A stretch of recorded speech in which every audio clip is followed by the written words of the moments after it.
ဝယ်တဲ့သူတွေရဲ့တောင်းဆိုမှုကြောင့်မင်းပြမှာဆိုလုံးအောင်စမှုပွဲမှာကားပြပြီးခဲ့ရတဲ့အမှုပညာရှင်မိကဗျာပရိသတ်တရားလုံးပဲမင်္ဂလာပါရှင်စေတွမ်းမြန်မာနေပြန်လဲကြိုဆိုလိုက်ပါတယ်အမှုပညာလုပ်တင်တဲ့ခိတဝေကနေတဲ့မင်းသမီးချောလေးမိကဗျာကတော့ဇက်မင်းသားအောင်စမှုရဲ့ဖြိုပြေပွဲမှာပြန်လဲပါဝင်ခဲ့တာကြောင့်ပရိသတ်တွေရဲ့ကြားမှာအားတက်တဲ့ရောသတင်းတစ်ခုဖြစ်ခဲ့တာလည်းဖြစ်ပါတယ်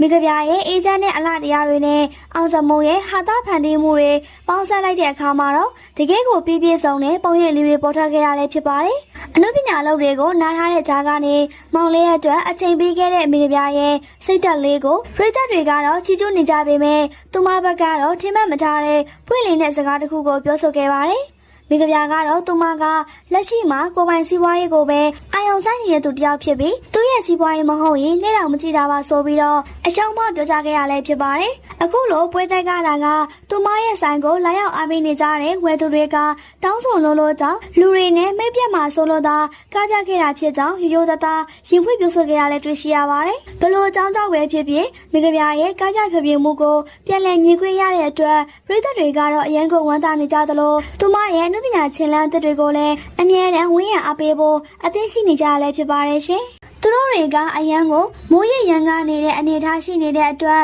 ပွဲကင်းလုံခြုံရေးတာဝန်ယူထားတဲ့သူတွေက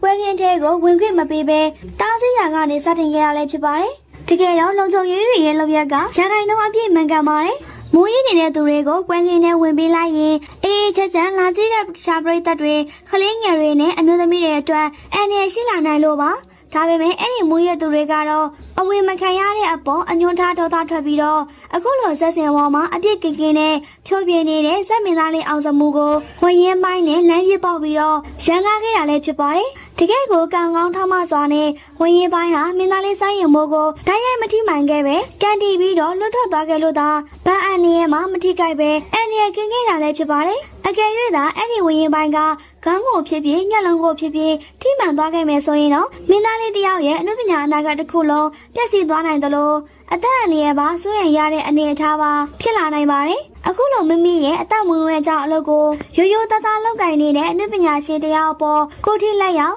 အသက်အန္တရာယ်ပေးတဲ့အထိရန်ကားတဲ့လုပ်ရက်ကတော့တကယ်ကိုရုပ်ဆိုးအစည်းတန်လုံးပါတယ်ဘလို့အကြောင်းပြချက်နဲ့မှလက်ခံနိုင်စရာမရှိတဲ့ဥပဒေမဲ့လုပ်ရက်တစ်ခုပါလက်ရှိအချိန်မှာတော့ဒီလိုအသည့်တရားမဲ့ရန်ကားတဲ့တရားခံတွေကိုအများဆုံးဖမ်းဆီးအရေးယူနိုင်ဖို့အတွက်တပ်ဆိုင်ရာရရအုပ်ချုပ်ရေးမှုအဖွဲ့တွေနဲ့လုံခြုံရေးတာဝန်ရှိသူတွေကလိုက်လံစုံစမ်းရှာဖွေနေပြီးတော့ပြင်းပြင်းထန်ထန်ပြုလုပ်နေပြီလို့သိရှိရပါတယ်အနုပညာရှင်တွေကိုပြည်သက်တွေအနေနဲ့ချစ်တာမုန်းတာအခွင့်အရေးရှိပေမဲ့အခုလိုမျိုးစင်မော်တီအန်ဒီရဲ့ပေးတဲ့လုပ်ရက်မျိုးကတော့နောက်ပဲပွဲကင်းမှာထပ်မဖြစ်တဲ့အရာပါကဲပြည်သက်ကြီးရောဇက်စင်ပေါ်မှာဖြောပြနေရင်ဝရင်ပိုင်းနဲ့ပြပောက်ခံရတဲ့မင်းသားလေးဆိုင်ရင်မိုးရဲ့အဖြစ်ပြန်နေပတ်သက်ပြီးပြည်သက်ကြီးတို့ရောဘယ်လိုမြင်လဲဆိုတာခေါင်းမရေးသွားပေးခဲ့ကြပါအောင်ရှင်